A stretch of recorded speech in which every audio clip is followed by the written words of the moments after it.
Alone in the Dark: The New Nightmare is a third-person horror adventure game that follows Aline Sedrak and Edward Carnaby as they travel to Shadow Island to uncover their own personal mysteries. Atmosphere. The manor is dark and moody, with lots of foreboding lighting and decrepit corners to the rooms. There's the traditional giant libraries, winding corridors, and the garden has grown wildly out of control. The manor is creepy and seemingly deserted, but the game has a ton of equally dark, decrepit, and foreboding environments, from the abandoned fort, the underground tunnels, the blood-stained church, and finally the world of darkness. Haunting pictures of previous inhabitants look down at you as the weeping statues line the garden. There's a strong gothic vibe to the place. A lot of the atmosphere falls onto the lighting and music, with the story to provide context for the environments. A lot of rooms are eerie even when nothing is happening, and there's a feeling of trespassing that crops up at various points in the game, from the moment you enter the manor to exploring the Abcanis sacred necropolis. Alone in the Dark isn't hugely original with a lot of cliché elements, but its creepy and sometimes unsettling vibe runs throughout the entire game. That's one Harry Mason.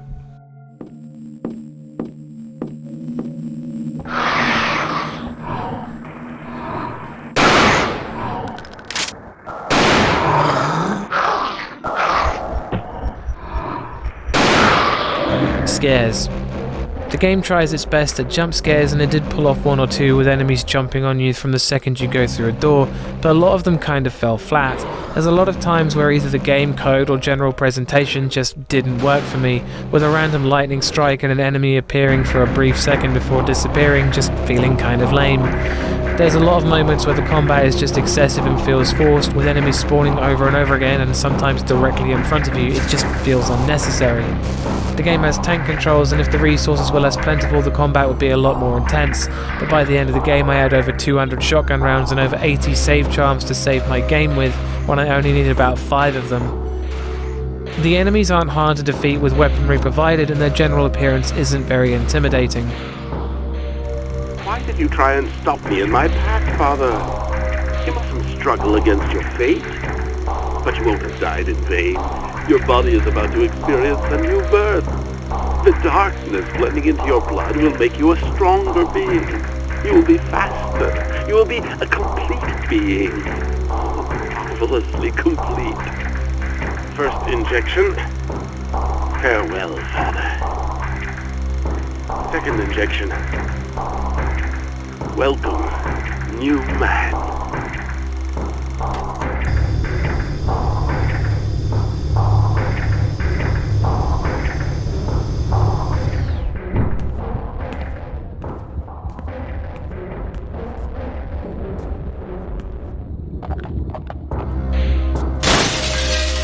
On the other hand, in Aline's story, she has the mutated monster that is Howard Morton, who chases her throughout the game like Nemesis in Resident Evil, but not quite as menacing.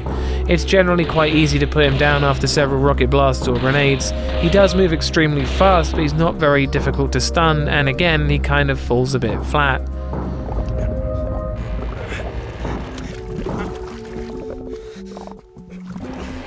The game does have one or two generally creepy and disturbing moments, from the pilot drowning in the plane to the intense sections with the sewer monsters. They weren't hard to defeat, but this is one of the few moments where the tank controls affect the gameplay, with them constantly appearing behind you. The game doesn't seem to be trying very hard to create scary moments, and when it does, it's not hugely original stuff, and sometimes, though, either in presentation or timing, it just doesn't work. That's still one Harry Mason.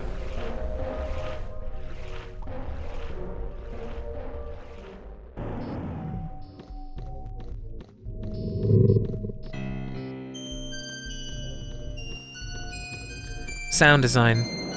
Alone in the Dark has a different soundtrack based on the version you play, but the overall sound is more of an industrial ambient with some harsh beats and metallic sounding whispery howls. Sometimes it throws in the classic piano for some really creepy melodies, and the soundtrack does a lot of the heavy lifting for the atmosphere. There are some really excellent tracks in there that are just unnerving to listen to. The sound effects are sometimes creepy, with the howls and unearthly roars of the monsters sounding so low and distorted that it's almost harrowing. There's a ton of great sound effects, from doors opening to the guns sounding overly powerful.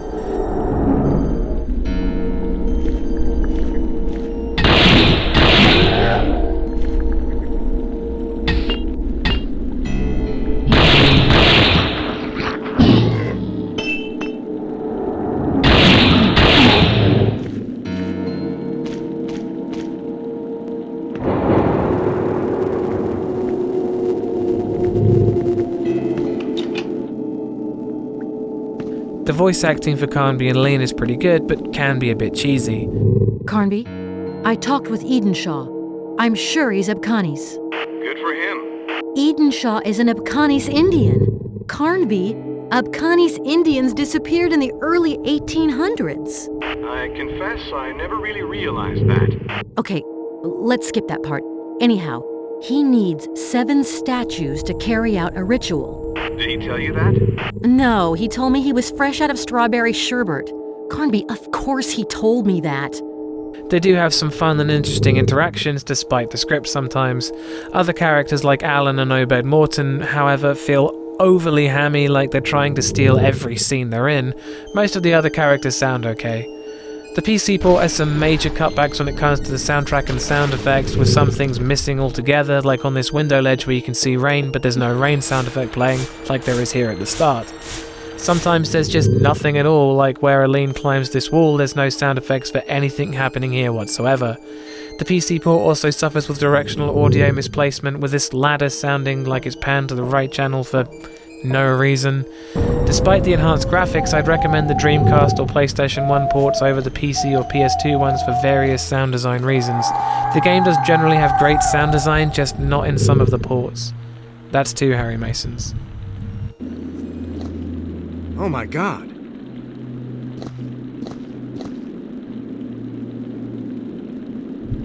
No, don't move. Don't move. Leave me be. I'm gonna die. I'm gonna die. Who did this to you? This island is a hellhole. Not men. Filthy beasts. Flee! Get out of here any way you can. How did you get here? The boat. Last shipment. He shot everyone. Look, just try to stay calm. You've got a gun. I'm leading you some bullets. I'll go and find help. Help. But you'll die like everyone else.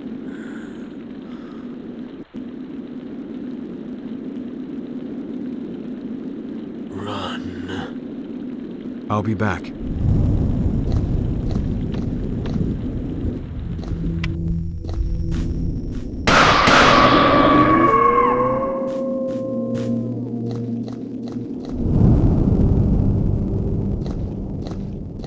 God.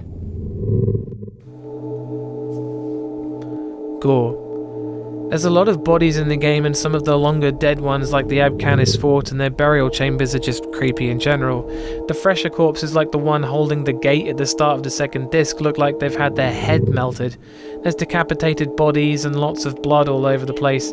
When you get a UV attachment for the torch in Carnby's story, you can uncover dried blood from long ago that leads to some creepy moments. There's blood when you shoot enemies and it seeps onto the floor when they die.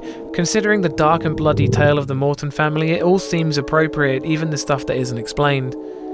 That's 3 Harry Masons. Aline? Carnby? Yeah. I just don't understand what part Obed Morton's playing in all this business. My feeling is that it's his brother who holds all the answers. His brother? Alan. Obed's twin brother. So that's it. It seems as though Alan Morton is... how can I put it? Diabolic. Yeah, that's the term that fits him best. Story.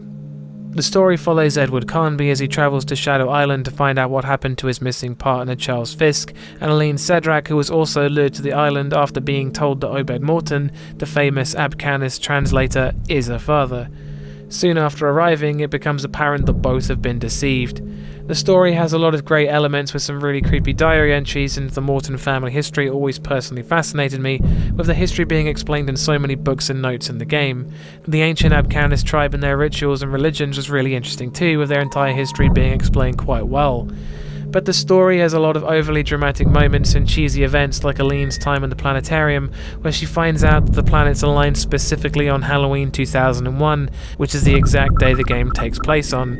It just seems ridiculous. The concept of a world of darkness versus a world of light battling it out is a very tired cliche, and there's the subplot of Christopher Lamb, the mysterious Kingpin character, who wants to open the world of darkness for no explainable reason other than he's evil. But none of this stuff really stops the game being enjoyable in a very B-movie way. You roll your eyes at the planets aligning because it's silly, but it's still engaging because the atmosphere keeps it going, making the final score 4 out of 5 Harry Masons. Alone in the Dark, the new Nightmare either excels as something or just fails at it altogether. Many spooky moments are ruined or just come across as lame, and the PC port is a shambles. But the game is still one of my favourite horror games ever made, and I still find it fun to play every now and then to go back and read the diaries. Again, I'd like to remind you this whole thing is down to my opinion in horror games, and if you don't share his opinion, then that's cool. I get it. I'd like to point out that whilst I never met my end in the sewers, I did not scream like a banshee or run away with the computer, and I advise you don't either. There'll be more horror reviews in the pipeline, and thanks for watching. Always go check out Bumps in the middle of the night. Peace.